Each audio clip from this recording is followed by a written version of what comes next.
కానీ చిట్టిబాబు గారు మరి ఇప్పుడు సుగల్పితి అంశంలో జగన్మోహన్ రెడ్డి ప్రభుత్వం ఎందుకు చెప్పుకోలేకపోయింది? మేమే ఉద్యోగం ఇచ్చాము అని మేమే. జగన్ ప్రభుత్వం చాలా విషయాల్లో చెప్పుకోలేకపోయింది అమ్మా, వీళ్ళ అబద్ధాలని. అక్కడే ఓడిపోయారు కూడా. జగన్ ప్రభుత్వం చాలా విషయాల్లో చెప్పుకోలేకపోయింది. వీళ్ళకున్న 4 పేపర్లు, 4 ఛానల్స్, 250 యూట్యూబ్స్ వాళ్ళకి లేవు. వాళ్ళకు ఉన్నాయి, వాళ్ళకు ఉన్నాయి, కానీ వీళ్ళలాగా చెప్పుకోలేకపోయారు. వీళ్ళ అబద్ధాలను ప్రమోట్ చేయడంలో చంద్రబాబు సిద్ధహస్తుడు. చంద్రబాబు ఒక అబద్ధాన్ని ప్రమోట్ చేసి లేనిపోని ఒక టెన్షన్ క్రియేట్ చేయటం ఆయన మొదటి నుంచి రాజకీయ చరిత్ర అంతా అదే. ఆయన రామారావు గారి విషయంలో ఎలాంటి ఒక అబద్ధాన్ని క్రియేట్ చేసి కుటుంబాన్ని చిలిచి హంగామా చేసి ఏదో అయిపోతుంది అన్నట్టు, అది ఏదో అయిపోతుందో భ్రమను కల్పించడం ప్రజల్లో, అబద్ధాలను బాగా ప్రమోట్ చేయడం ఆయనకు అలవాటు. ఆ స్కీములో ఆయన చేయగలడు. అంత నేపథ్యం, అంత నైపుణ్యం మిగతా వాళ్ళకి ఉండాలి కదా. వీళ్ళు లేదు. అందువల్ల వాళ్ళు ల్యాండ్ టైటిల్ విషయంలో కూడా క్లారిటీ ఇవ్వలేకపోయారు. ఏమైంది ల్యాండ్ టైటిల్? మాట్లాడారు ల్యాండ్ టైటిల్ ఒక్కడు కంప్లైంట్ ఇచ్చాడు నా టైటిల్ పోయిందని? లేదు. సరే, సంవత్సరం అయింది, మీరేమైనా పట్టుకున్నారో? లేదు. ల్యాండ్ టైటిల్ అబద్ధం ఆడేశారు. అది సెంట్రల్ గవర్నమెంట్, ఇది అన్ని స్టేట్లు చేస్తున్నాయి. అలాగే ఆంధ్ర స్టేట్ కూడా చేసింది. దాన్ని టైటిల్ పోద్ది, మీ ల్యాండ్ పోద్ది, అది పోద్దని పుకార్లు పుట్టించేశారు. దాన్ని బ్రేక్ చేయడం కూడా చేయలేకపోయారు. చాలా విషయాలు వాళ్ళు అలాగే చేయలేకపోయారు. వాళ్ళు అక్కడే వీళ్ళు అబద్ధాలు అంటే అబద్ధం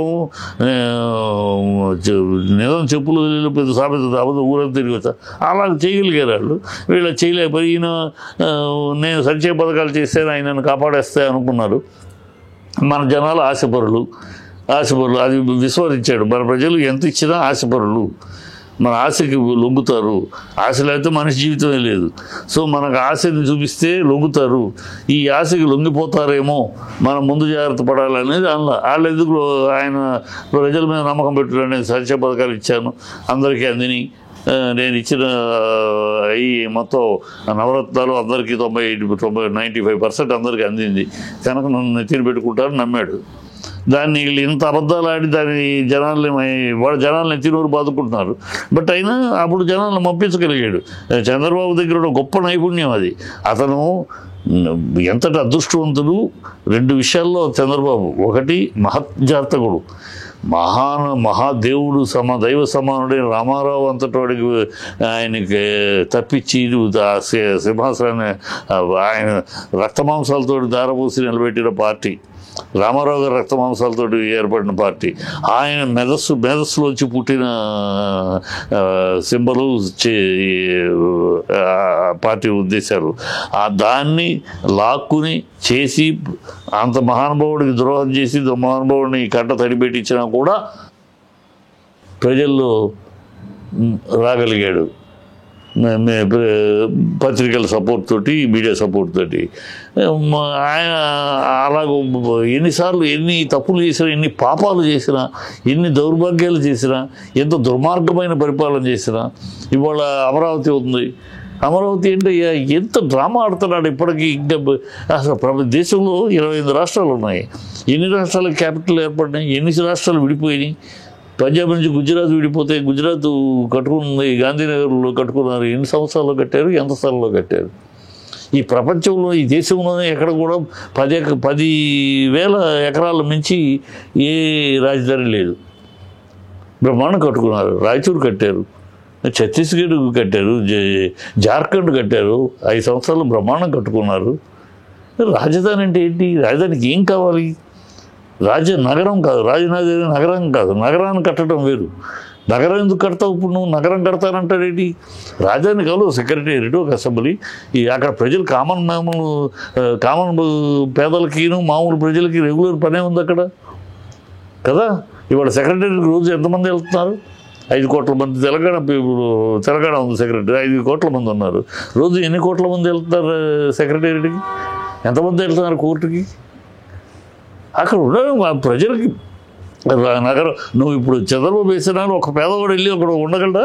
ఒక పేదవాడు వెళ్ళి ఒక ఇల్లు కొనగలడా? అంటే ధనికుల రాజ్యం కడతావా నువ్వు? ధనికుల కోసం కడుతున్నావా? ప్రజానీకాని కోసం కడుతున్నావా రాజధాని ప్రజానీకానికి? రాజధాని ప్రజలు సెక్రటేరియట్కి వెళ్ళాలన్నా, అసెంబ్లీకి వెళ్ళాలన్నా, కోర్టుకి వెళ్ళాలన్నా ప్రజలకు అవసరాలు. ఆటోమేటిక్గా దాని చుట్టూ నగరం డెవలప్ అవుతుంది. అందుకని నువ్వు నగరాన్ని ఏర్పాటు చేస్తావు, నగరం ఏర్పాటు చేస్తే అక్కడ ఒక పేదవాడు ఉండడానికి లేదు, ఒక సామాన్యుడు ఉండడానికి లేదు. డబ్బు ఉన్నవాడు రియల్ ఎస్టేట్ రాజధాని, నువ్వు కట్టేది రాజధాని. ప్రజలు భ్రమలోకి తీసుకెళ్తున్నాడు. నగరం కట్టేస్తాడు, నగరం అంతర్జాతీయ నగరం. ఎవరికి కావాలి అంతర్జాతీయ నగరం? సామాన్య ప్రజకి ఎవరికి కావాలి? నీ క్రెడిబిలిటీ కోసం నేను చంద్రబాబు కట్టాడు అనిపించకూడదు కోసం హైటెక్ సిటీ కట్టాను నేను అంటాడు. జనార్దన్ రెడ్డి పురాణి ఆ స్కీము అది జనార్దన్ రెడ్డి, ఓఆర్ఆర్ రాజశేఖర రెడ్డిది, ఇంటర్నేషనల్ ఎయిర్పోర్ట్ రాజశేఖర్, అవన్నీ నేను కట్టాను అంటాడు. ఇప్పుడు అలాగే ఇది ఎవడు అసలు జనాలు ఆలోచించట్లేదు. నా బాధల్లో చంద్రబాబు కన్నా కూడా జనాలు కనీసం అరే రాజధాని అంటే ఏంటి? రాజధాని నగరం కాదు, రాజధాని 3 బిల్డింగులు, బ్రహ్మాండమైన బిల్డింగులు కావాలి. కామన్ ప్రజలు రావడానికి రాకపోకలకి కన్వీనియంట్గా ఉండాలి. ప్రజలు రావడానికి అక్కడ సామాన్య ప్రజలు ఉండడానికి ఉండాలి. అసలు ఇప్పుడు ఆయన అంటే స్కీము చెప్పే స్కీమ్ సామాన్య ప్రజలు ఒక సెంటు భూమి కొనగలరు, అక్కడ కొనగలరా అని అంటే సామాన్య ప్రజలు మామూలు పేదలు అక్కడ ఉండటానికి లేదు. ఈ లెక్కలో అంత రియల్ ఎస్టేట్ కోటీశ్వర్లు మిలియనీర్లు ఉండాలి. అది రాజధాని నేను కోరుకునే రాజధాని. ఏమన్నా మనిషి మాట్లాడతాడు, ప్రజలు ఆ బ్లైండ్గా ఈ పిచ్చి జనాల్లాగా అని చెప్పే అబద్ధాలని చెప్పే డ్రామాలని చెప్పే 35 ఎకరాలు అయిపోయి 35,000 ఎకరాలు ఇప్పుడు ఇంకో 40 ఎకరాలు 40,000 ఎకరాలంట. ఎందుకయ్యా బాబు 70,000 ఎకరాలు ఎందుకయ్యా బాబు రియల్ ఎస్టేట్గా? ఎందుకు రాజధానికి అంత ఎందుకని? బ్రహ్మాండమైన 3 బిల్డింగ్లు ఎంతసేపు కడతావు? అని ఒక హైవే వేసే ఖర్చు అవ్వదు. ఒక 20 కిలోమీటర్లు హైవే వేస్తారు, 100 కిలోమీటర్లు వేసుకో, 100 కిలోమీటర్లు హైవే కట్టిన ఖర్చు 3 బిల్డింగ్లు వచ్చేస్తాయి బ్రహ్మాండంగా. తర్వాత ఆటోమేటిక్గా ఆ బిల్డింగ్లు వస్తే అక్కడ కార్యకలాపాలు మొదలైతే ఆటోమేటిక్గా సిటీ డెవలప్ అవుతుంది. అక్కడ చుట్టుపక్కల ఎక్కడ ఉంటే అవసరాన్ని బట్టి ప్రజలు సామాన్య ప్రజలు డబ్బు ఉన్నవాడు లేనివాడు అందరూ ఉంటారు. ఇప్పుడు ఈ చెప్పే స్కీము లేనివాడు రావడానికి లేదు, సామాన్యుడు అక్కడ రావడానికి లేదు, సామాన్యుడికి అసలు స్థలం లేదు. నువ్వు కొనగలవా? అక్కడ ఒక సెంటు భూమికి కొనగలవా నువ్వు? ఆ స్థాయిలో చేస్తూ ఉంటే ఇది రాజధాని అంటారంటే జనాలు మోసం చెప్పడం పంపేసి పెట్టడం తప్పితే అంతే. వీళ్ళు ఈ కూటమి ప్రభుత్వం మొత్తం అబద్ధాలను ప్రచారం చేయడానికి దానికి 4 పేపర్లు 4 ఛానళ్ళు. వాళ్ళకి మరి ఆ పేపర్లు ఎందుకు పెట్టారో, ఆ ఛానల్ ఎందుకు పెట్టారో, వాళ్ళు ప్రజల కోసం పెట్టారా, లేకపోతే ఇక్కడ ప్యాకేజీ వాళ్ళకేంటి 1,90,000 కోట్లు అప్పు చేసుకొచ్చాడు చంద్రబాబు ఈ పీరియడ్లో. అందుకు ఎవరికి ఇచ్చారు డబ్బులు? మేజర్ డబ్బులు ఈనాడు, ఆంధ్రజ్యోతి, ఈ పేపర్లకి యాడ్స్కి, అడ్వర్టైజ్మెంట్స్కి, టీవీలకి. ఇది జరుగుతూ ఉంటే మోడీ గారు వస్తూ ఉంటే మోడీ గారు వస్తానికి ఈ పేపర్లకి అడ్వర్టైజ్మెంట్. ఈనాడులో కార్తీక్ జరిగితే దానికి గవర్నమెంట్ యాడు. వినటానికి కూడా వింతగా ఉంది. వాళ్ళు ఈనాడు పేపర్ వాళ్ళు చేసుకుంటారు, దానికి నువ్వు ప్రభుత్వం యాడ్ ఇవ్వటం ఏంటని.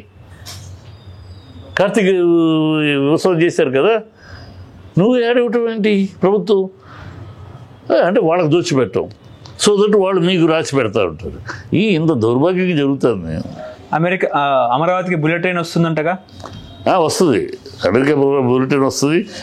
కుప్పం నుంచి కూరగాయలు గూగుల్ ఏదో వస్తుందని చెప్పారు. అదే గూగుల్ కూరగాయలు ఫారెన్కి ఎక్స్పోర్ట్ అవుతాయంట కదా. ఈ మాటలకేనో ఇంకేట్లకో పేదరికం లేదని పచ్చిగా చెప్తారు. మాటలకి ఇంకో దానికి పేదరికం లేదు. అట్లాగే నోటికి వచ్చింది వాగడం, నోటికి వచ్చింది రావడం. రేపు బుల్లెట్ ట్రైన్ ఎందుకు రాలేదంటే ఇప్పుడు మాట్లాడు, రేపు అయినాక కేంద్రం సహకరించలేదు అంటాడు. నేను దాకా కేంద్రం చంద్రబాబు తిట్టాడు, ఇప్పుడు పొగుడుతున్నాడు, రేపు తిడతాడు. ఆయనకి ఏమీ సిగ్గు శరం ఏమీ లేదు. ఆయనకి నాలుగు ఎటు పడితే ఎటు మాట్లాడుతుంది, తాటి పట్టదు, నాలుగే నూర తాటి పట్ట అన్నట్టు నరలేనకి ఎట్లా అయినా మాట్లాడుతుంది. దానికి తోడు పవన్ కళ్యాణ్ జాయిన్ అయ్యాడు. పవన్ కళ్యాణ్ నీకన్నా పెద్ద చోట నేను అన్నట్టు, నువ్వేనా అబద్ధాలు అడగలేదు చంద్రబాబు గారు, నేను అడగలను, నువ్వేనా డ్రామా చేయగలరు చంద్రబాబు గారు, నేను చేయగలను, నీకన్నా మించిన నేను అని ఈయన తయారయ్యాడు. తందాన తయారయ్యాడు. జనసేన జాతీయ పార్టీ కూడా ఆవిర్భవించే అవకాశం ఉందంట. ముందు అసలు ఒంటరిగా ఒకసారి నిలబడి గెలవగలం మనం. ఒంటరిగా వాళ్ళ భుజం మీద చేసి వీళ్ళ భుజం మీద చేసి వాళ్ళ భుజం ఎక్కి నేను 12 అడుగులు అనొద్దు. నువ్వు ఒంటరిగా నిలబడి ఒంటరిగా నీ యొక్క చారిస్మాతోటి నీ యొక్క చాకచక్యంతో ప్రజల యొక్క ఆమోదంతో నువ్వు గెలువు, ఆ తర్వాత మాట్లాడు. హలో, తెలుగు రాజ్యం ఛానల్ చూస్తున్నారా? సామాజిక రాజకీయ జీవన చిత్రణే తెలుగు రాజ్యం. అతిశయోక్తులు అసత్యాలు ఉండవు. రాజకీయ కోణం కాదు, ప్రజా కోణమే కొలబద్ద. తెలుగు రాజ్యం వీక్షణ మీ ఉత్తమ అభిరుచికి నిదర్శనం.